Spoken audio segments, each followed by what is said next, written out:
Hi. I know you've seen this. It's the Studio Ghibli effect that has taken the internet by storm. Maybe friends on Instagram, world leaders on tweets, or the muted WhatsApp family groups. It's almost like you can't escape it.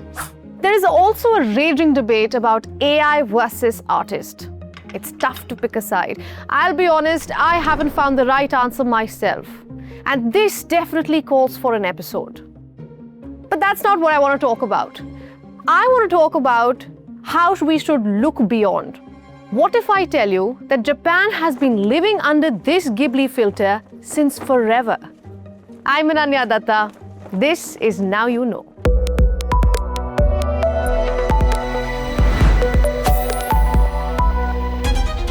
Did you know in the aftermath of the 2011 Fukushima disaster, Japan had this giant round walking lemon with cartoonishly big eyes, tiny little snake eyes, and an enthusiastic wave that screams, "Everything is fine, I promise." Everything wasn't fine. The country had just suffered an earthquake and saw the world's worst ever nuclear disaster. Over 18,000 people killed and the region wiped off the map. So why was a happy mascot greeting children? It was teaching kids about radiation. The world did not understand it. Netizens were quick to brand it insensitive. But for the Japanese, Kibitan is Fukushima's official mascot. Originally inspired by a native bird who gave hope in the post-disaster era. So no, Studio Ghibli isn't just a way to make money for Japan. It is integrated in its society so well that we almost don't see it. Well, you see posters of anime shows in the subway stations. You see Pikachu from Pokémon on packages that are sent to your home. It's deeply integrated in Japan. However, I would add that most Japanese don't think it's so special. It's just a part of life here. The Japanese society has existed much before any of the neighboring regions. And all the themes we call cute culture are actually part of its history. The early 2000s marked a coming of age for the Japanese aesthetic. Pokémon had recently exploded into households. Co-founder of Studio Ghibli, Hayao Miyazaki's animated film Spirited Away became the first non-English movie to win an Oscar. These medals prompted the new generation to demand explicitly Japanese content. The more authentic, the better. It was niche, but somehow it connected with people overseas, like you and me. The appeal of Japanese pop culture is from the ground up. It's from the fans. And we're living in a culture of, a creator-driven culture. It's not going to be Hollywood anymore. It's not going to be Netflix anymore. It's going to be ground-up culture. And anime and manga have kind of pioneered that. It was arguably late, but the government finally began to recognize the soft power potential. And in 2013, launched an initiative dubbed Cool Japan. The government has done a terrible job promoting Japanese culture. And I don't know if government should do that. If you think of American pop culture and the soft power idea, which was coined by a Harvard professor, it really came from the ground up. It was Elvis Presley, it was Marilyn Monroe, it wasn't the government. And the Japanese government understandably wants to make money. So you understand, a country that is known for its hardcore technologies like bullet trains, robotics, and cars is suddenly investing in products that are cute. Today, it's a $900 million government-backed effort, at par with Japan's industrial and energy strategies. And by 2033, the country wants to quadruple the amount of content it sells overseas. Crazy, right? Well, it gets crazier. I have picked 5 instances from Japan that are going to blow your mind.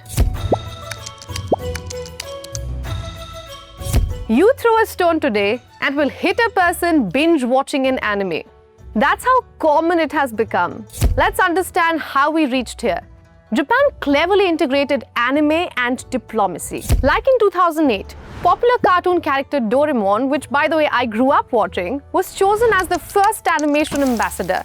There was a full-on ceremony where Doraemon was given his favorite snacks. Also, who better to endorse it than the Prime Minister himself? In the 2016 Olympics, Shinzo Abe dressed as Super Mario. I don't know if it was planned, but the entire dress came apart, revealing Abe's mundane blue suit with a red ball in hand. Nevertheless, Super Mario was handling plumbing and diplomacy quite well. Abe was good friends with current President Donald Trump.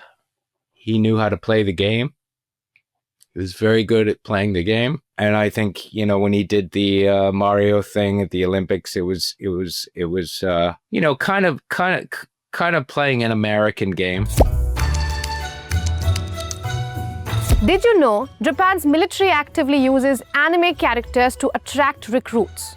Imagine if you walk into your country's army office and there was a Pokémon trainer signing you up.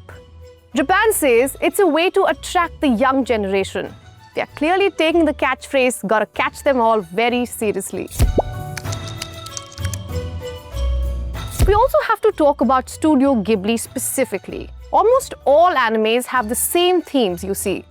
But since you've used Ghibli closely, let's take this example. Have you noticed how the soft color palette, very minimalistic aesthetic, and always including nature like sun rays, trees, and animals are a common feature in one of the filters? This is Japan in a nutshell. Iconic memes you just stated go all the way back centuries to Imakimono scroll paintings and ukiyo-e woodblock prints, the obsession with nature, the obsession with a kind of cuteness, a kind of charm, a kind of humor. You know, there were ukiyo-e prints that were literally depicting farting contests. I don't know if we can say that on TV, but you can look this up on Google. The idea was that culture and art could be low and high. And this lifestyle has somehow connected with so many global consumers that even Western luxury brands like Louis Vuitton and Nike have incorporated these Japanese craftsmanship into their products. You probably haven't heard about the term karoshi, but you have definitely heard about Japan's work culture. They're known for clocking long hours and showing unimaginable discipline.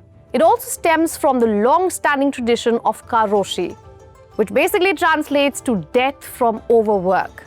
Interestingly, Karoshi Mario is a game where to win, you have to die.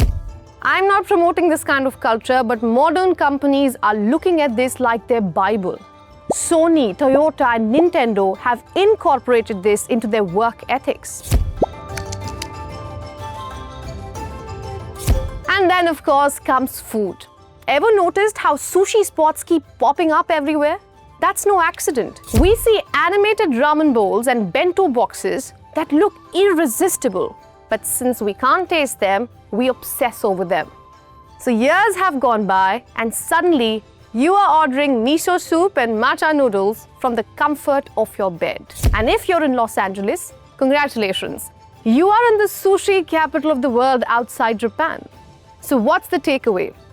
Japan's cute culture isn't just about aesthetics. It's a language.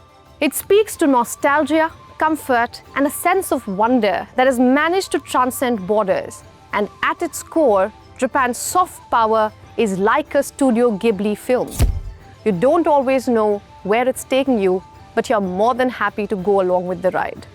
Because whether it's food, fashion, or foreign policy, Japan has mastered the art of making the world feel something. I think we are all living in a very lonely culture right now with social media substituting for real face-to-face interaction, and we want to take care of something. We want to feel needed. And I think kawaii, cuteness culture, is feeding that need. And our 2 cents here would be to pay those well who make you feel something. The life of an animator is tough. Most are freelancers working long days for about $8 an hour, half the average for industrial jobs in Japan. Then there are middlemen who often make profits which vanish before reaching the creator's pocket. Or there's artificial intelligence that's erasing the craft itself. The anime industry is not afraid of AI creativity. The anime industry is afraid of AI copyright. You know, what we saw last week, if you can just Ghiblify everything, I mean, where do we go? And the other issue, I think, is that people don't have attention spans. I know a lot of wonderful creative people here in Japan who are brilliant, and you know, they're going to find a way.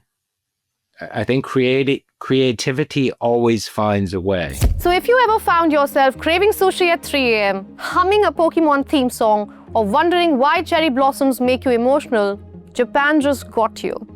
If you didn't know, now you know. If you like the kind of content we do, you can also check out our last video, where we decoded the costliest prison on earth and how the Saudi crown prince was the gatekeeper.